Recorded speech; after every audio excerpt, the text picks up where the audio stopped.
I thought that yesterday was one of the darkest days in our history, I really did, because I foresee now people, elderly people, vulnerable people, disabled people, being coerced to die who don't want to die.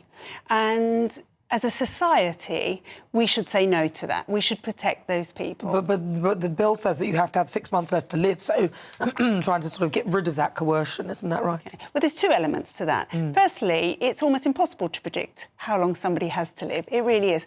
You can predict when somebody's got a few days to live, maybe a few weeks, but to actually say you've got 6 months, it's impossible. And I've seen plenty of patients be given 6 months and live for 3 years. And so, you know, that's a nonsense. None of us have a crystal ball. And then what do we do? If that person lives for 6 months, do they have to reapply, or does it just stand for whenever they want to do it? You know, that's a vagary. The other thing is that it will slip. We already had some MPs yesterday, and I watched the entire debate. I'm that sad. We had MPs standing up asking that if in the debate period in committee we could actually extend that time period, because some diseases like Huntington's, which is an awful disease, you know, take longer, motor neuron disease, for people to die. So there will be slippage. Once we have it on the statute books, mark my words, it will gradually slip to include other things, longer time periods, other people. But what to the argument that people are suffering? Someone's deeply suffering. Yeah. If they were an animal, you would have put them down. So why force humans to live? OK, firstly, because we're not animals, we're humans, number one. But the argument is about compassion, yes, is what they would say. Absolutely. And, you know, I've seen people dying. Obviously, it's my day job.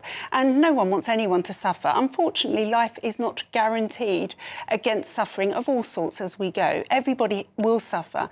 We can't guarantee it. But what we can do, Nana, is put some money into good palliative care. We do not have good palliative care. We have shocking palliative care.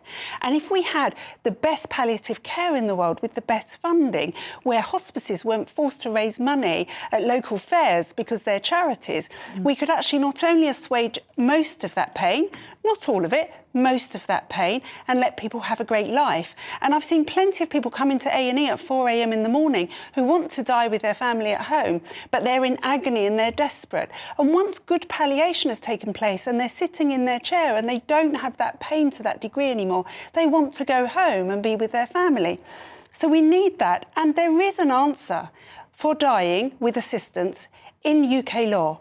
In palliation, we are allowed, eventually, if people are suffering too much, to induce what we call deep sleep sedation, where people are rendered unconscious, their pain is over, and they might stay that way for a few days, a few weeks, whilst they die. That's assisted dying. What this bill is assisted suicide.